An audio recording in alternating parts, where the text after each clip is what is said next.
Return to Silent Hill takes significant liberties with the original game and its adaptation to film. Many of these choices, or it's more accurate to say changes, are being met with really harsh criticism from fans who expected at least a little bit more respect for the source material. And honestly, after seeing the film, I don't think this is a case of people being too critical or not being able to have fun, as the usual online retorts claim. For context, I have defended the original Silent Hill movie.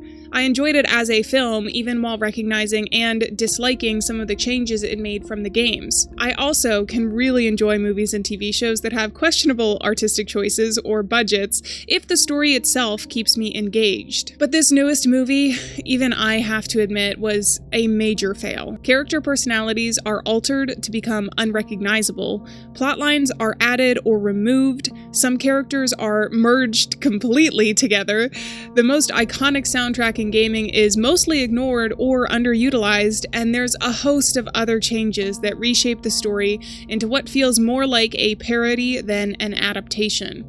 And in the process, these changes simply strip away most of the horror and atmosphere, or the reasons and themes as to why Silent Hill was scary in the first place. Meaning, even as a horror movie, it just wasn't all that unsettling. Even if you enjoyed the movie, which is totally fine, it's hard to deny just how much was changed from the original, and also that none of these changes were an improvement. This video has spoilers. Alright, let's do it. I think one character in particular can highlight a central feeling as to why this failed as a movie for so many Silent Hill fans. Even those who might have forgiven a number of mistakes just to see an adaptation made.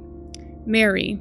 She was someone, at first, that I couldn't quite pinpoint why her character bothered me so much, until I realized the obvious fact that it was because we were seeing her at all. If you are familiar with the original games, you know that she isn't so much a character as a presence that haunts us the entire narrative.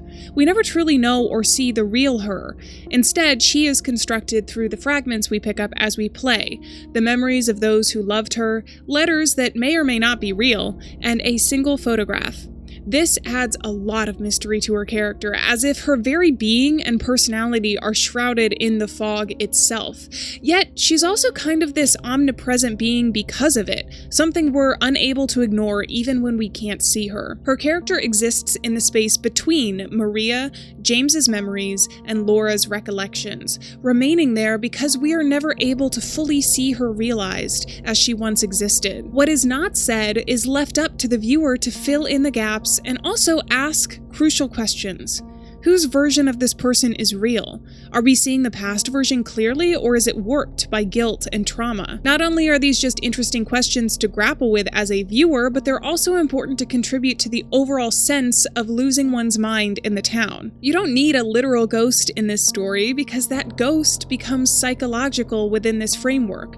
That's why she haunts the narrative. The horror then hides within the protagonist as much as around them. Because so much of her story is left ambiguous, she stands as a clear example of one of Silent Hill's deepest, most pervasive themes: liminality. Liminality is everywhere in Silent Hill, if you're paying attention. This is partly my personal interpretation, but the sheer number of ambiguities that are left open to the player to interpret in the original story is only further proof of the concept of in-betweenness as being central. At the most obvious level, the town itself feels like purgatory, like a place suspended between life and death.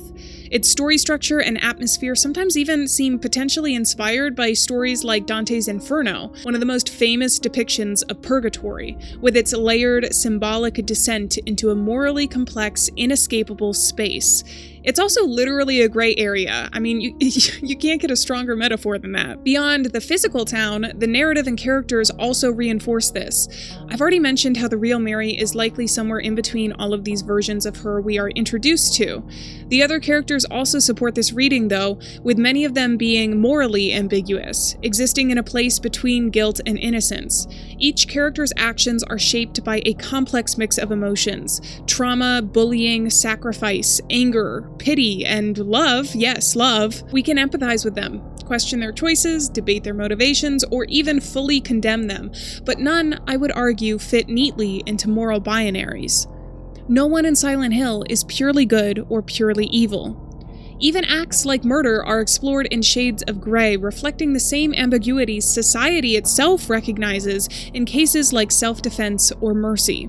The game forces players to confront these ethical and emotional complexities, making morality itself a fluid, uncomfortable space. James is a perfect example. His killing of Mary sparks endless debate. Was it an act of mercy or a selfish choice? Why not both? Why not somewhere in between? The game, after all, never answers these questions fully. Instead, it leaves that space for the player to infer, to judge, and to wrestle with the moral implications on their own. This uncertainty is not a flaw. It is exactly what makes Silent Hill such a brilliant psychological horror. The psychological terror lies not only in the monsters James faces, which do embody his fears and desires, but it's also in that moral and emotional burden that is placed on the player. It forces you to be an active participant in James's grief, guilt, and the complex morally gray spaces that define human behavior. You're being psychologically tortured too, and you might not even realize it at first. The film misses the point of this and its importance not only to the narrative, but to the atmosphere as a whole. It chooses to completely erase the mystery surrounding her character by flooding us with every detail of their relationship. The movie opens with a rom-com style first meeting between them and continues to fill in their backstory through flashbacks scattered throughout the film. Over time, it methodically lays out essentially Mary's entire story, why she left the town, what her relationship with James looked like, and the explicit reason why he left her before her illness ultimately took over her life. In fact, much of the writing is so blatant that it really feels like it follows the trend in recent years of, people are on their phones, we have to make the plot as obvious as possible so they know what's going on. This overexposure shifts the narrative away from James's confrontation with his own grief and guilt, turning what should be an introspective horror story into what feels more akin to a conventional romance with some scary imagery. That shift fundamentally alters the themes and purpose of the original game, which drew inspiration from works like Crime and Punishment, a novel that is, spoiler, not a rom-com. For the record, I'm not saying that we don't ever see James experiencing grief throughout this version, but it definitely takes a back seat, like Mary. That wasn't funny.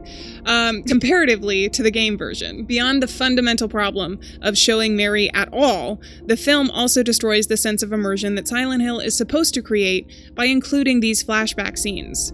You never see the real world in the games, except arguably in Silent Hill 4 when you stare out the window, but there's still a sense of confinement here since you can't leave the apartment into said real world. Unlike the window in Silent Hill 4, which torments the player with the possibility of freedom, the movie's flashbacks don't build tension or dread, but rather take us out of the nightmare town completely, replacing the game's suffocating, trapped atmosphere with ordinary, sunlit scenes that not only feel disconnected, but disrupt the buildup of danger and unease you would get by staying in the nightmare. Beyond Mary, other choices like letting James call out to his therapist while in the nightmare similarly undermine this tension and rid the film of the oppressive, unpredictable, and inescapable horror that the games achieve. The fact that he wakes up in the real world at one point too, in the middle of this nightmare, touches on the "it was all a dream" trope, or the less touchy but still disliked "it was all a hallucination" trope, which are notoriously disliked by audiences because it erases literally all of the stakes built up over the course of the story. In the games, by contrast, reaching the edge of town often means staring into an abyss, a recurring metaphor that reinforces one of the series' core ideas and references, functioning not only as a barrier to the outside world, but also contributing once again to strengthen the themes of the game. These pits are not just about the monsters you face, as Nietzsche would say. They constantly remind you that escape is impossible, heightening the feeling of being trapped and emphasizing the town's nature. I mean, James's last name is Sunderland, which literally means a land set apart. That is what Silent Hill is, basically. Even though James wants to find his wife and remains in the town willingly, the knowledge that he cannot leave, even if he wants to, adds a layer of fear and inevitability, even if it's just for the benefit of the player or the viewer. It's a feeling of finality. We're facing this, one way or another. The loss of liminality isn't the only problem introduced by changing the characters so drastically. James's backstory is also needlessly explained in the movie, giving him the profession of a painter. This edition feels completely unnecessary, because it is, but also because the original version of James works precisely as he is. A relatively ordinary, somewhat boring 30-year-old man, the ambiguity surrounding him before his journey in Silent Hill serves several important purposes. First, it shocks the player that someone seemingly so average and unremarkable could be involved in something so psychologically extreme. Second, it allows the player to project their own personality and experiences onto him, increasing immersion and emotional investment. And third, it's completely unnecessary information. It does not add anything to the narrative or James's journey, except for aesthetics in this case. This is tied to another thing related but separate to liminality as a theme. The game utilizes what is hidden or unknown to further unsettle the player. In a town that's literally hidden by fog, characters narratively being enshrouded it makes so much sense, and it feels right. I think some of these issues are tied to a greater trend in the industry though, meaning that maybe this movie just came out at the wrong time, simply because the game leans so heavily on what's not said. And many writers today are increasingly obvious with their dialogue, simplifying stories and themes so that their audiences, who they assume, or I'm assuming this is what they're thinking, are being distracted by their phones. They want to make sure that these people can easily grasp what's happening. Oh man, I'm so scared in this moment right now. There's a monster in front of me, and it represents my suppressed sexuality. Yeah, attention spans may be shorter and media literacy uneven, but that's not a reason to lean into oversimplification. We actually need more stories that dig deep and demand engagement and observation and know how to tell these stories through what is shown, not told obviously. Stories where we get so absorbed in what's happening that we want to read the characters' emotions in their expression or their body language, rather than being told explicitly through a voiceover, "I love my wife," over and over again. This kind of writing leads to over-explaining every little thing to death. One of the things that bothered me about this movie was its decision to clarify the origin of Mary's illness. I'll tell you one of my favorite non-metaphorical interpretations for her illness, which is that it might have been AIDS. I speculate this based on the release timeline, the sexual themes present in the stories, and the nurses who were central to the crisis and sometimes unknowingly infected themselves through needles or other exposures. The illness also fits a pattern of chronic disease that leads to secondary infections, which often ended up being fatal, particularly around the time that the game came out, when no long-term medication was available. That said, this is purely a headcanon or speculation, and I would never want it confirmed in the canon for multiple reasons. Her illness can also be read symbolically, as a reflection of the world's corrupting influence, like the take used in the movie. Or maybe it's a manifestation of the deteriorating relationship between her and James. Perhaps she was never truly sick at all, but the physical signs were a reflection of their emotional and relational struggles. Maybe it's cancer, or sulfur poisoning, or a mysterious illness linked to the lake, or aliens. The point is that leaving room for interpretation lets stories live on past the credits. By insisting on explaining Mary's illness, the movie strips the story of that richness, and just as importantly, takes away the audience's opportunity to interpret, speculate, and engage with the narrative on a deeper level. This interpretive freedom is literally part of what makes these games so compelling.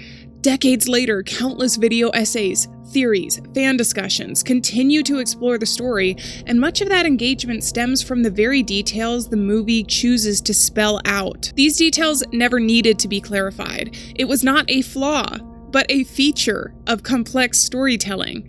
And on top of that, it fosters community, discussion, and ongoing exploration. The film turned a layered and interactive experience into something overly literal, removing some of both the intellectual and emotional engagement from the audience. So instead of recognizing how communities can engage and decode media, once again the film chooses to make singular interpretations over and over and over and over and over again. Mary's illness is not the only example, and it's definitely not the most heavily criticized. Mary, Laura, Maria, and Angela, instead of getting over-explained to death like other characters, get kind of the opposite treatment. They are all flattened into one another. They're literally just the same person in this movie. That is insulting to the characters themselves, who were complex and interesting to decode originally, but it makes it boring. Apparently, this was the director's personal interpretation while playing the games, which I think is totally fine. Yet for all the reasons I've outlined above, this choice to make it canon was fundamentally a bad one. The first problem is that selecting one fan interpretation or headcanon and elevating it to canon so obviously fundamentally undermines the themes of the original.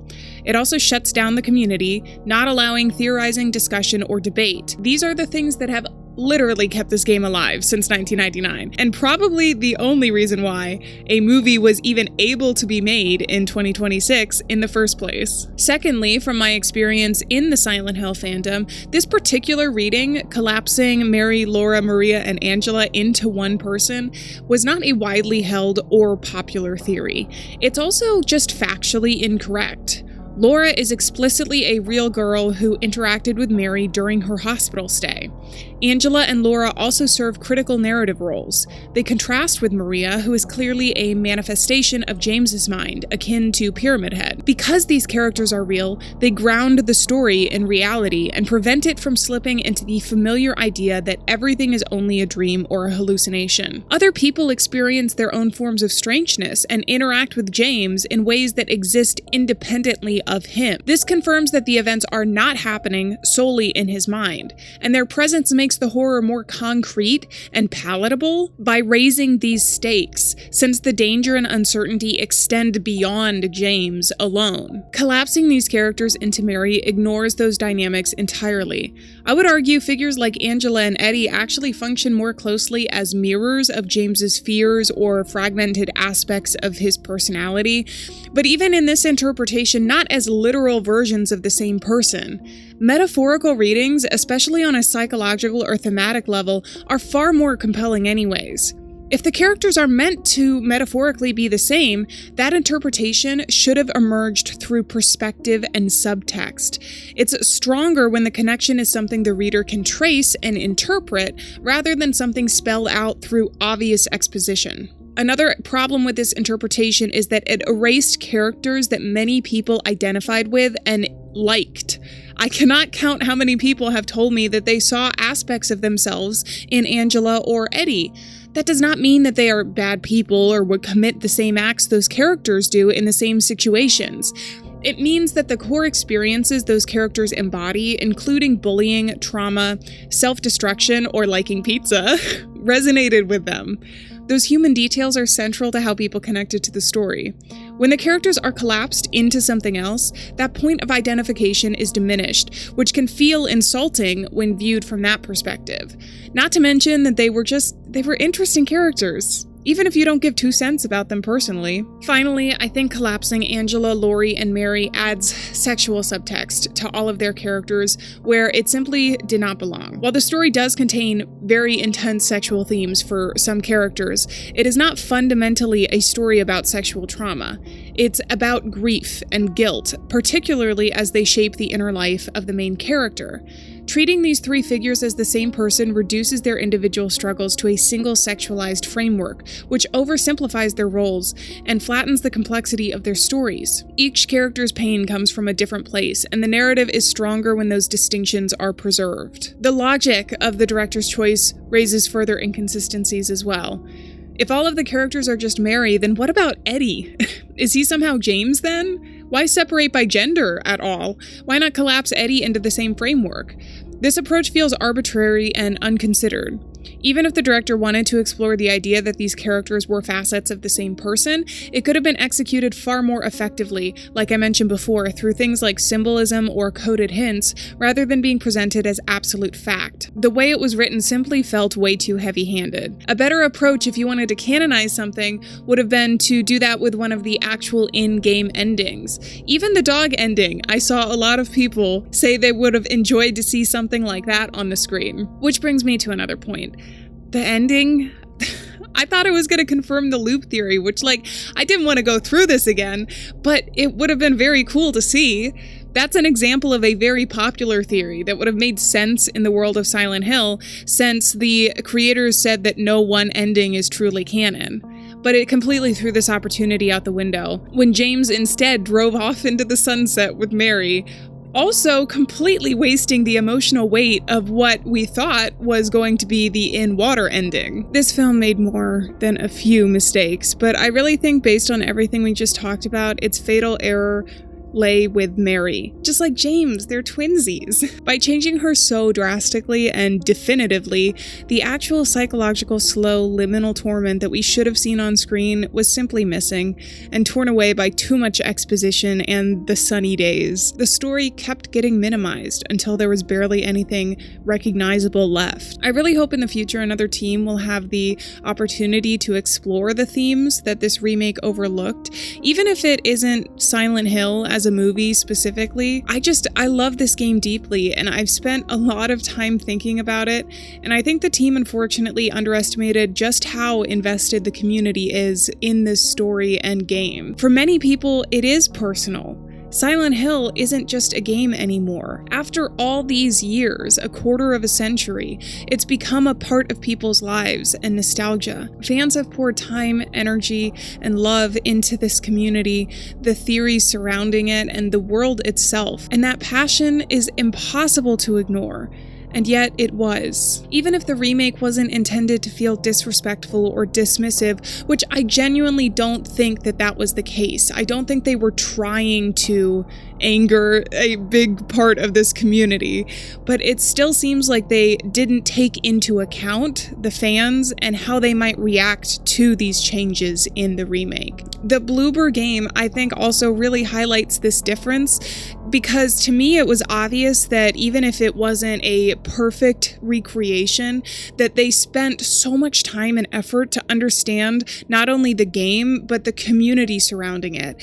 And that's why even with some skepticism and criticism, it was still so incredibly well received upon release, comparatively. Honestly, the way this movie was marketed also didn't help.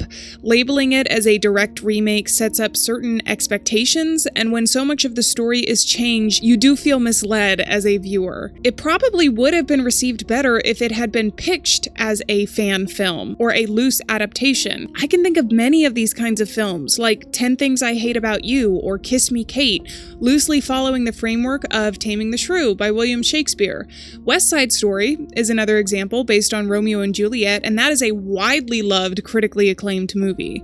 Even Romeo and Juliet set in Los Angeles with Leonardo DiCaprio has a vastly different feel to the movie, even while using the same script. Cruel Intentions is based on Dangerous Liaisons. Clueless follows Emma by Jane Austen. And there's so many other examples. These stories actually do bring new perspectives and can lead to a greater understanding of the source material. I love it when it's used like this.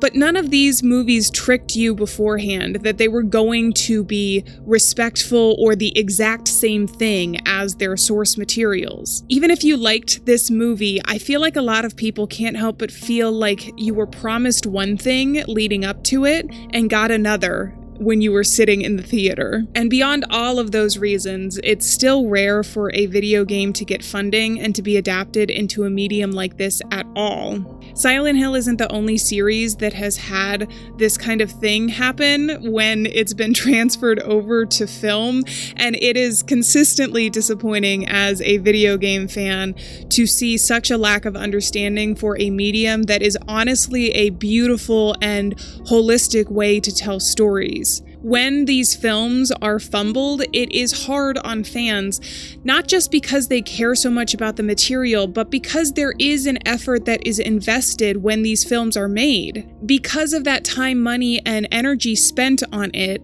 it then becomes unlikely that the opportunity will come for another team again. If there's already one Silent Hill movie, what are the odds another one is going to be made soon? Hopefully the opportunity will come around again though, and we can see something that will no doubt be imperfect, but at least closer to Silent Hill than what this was.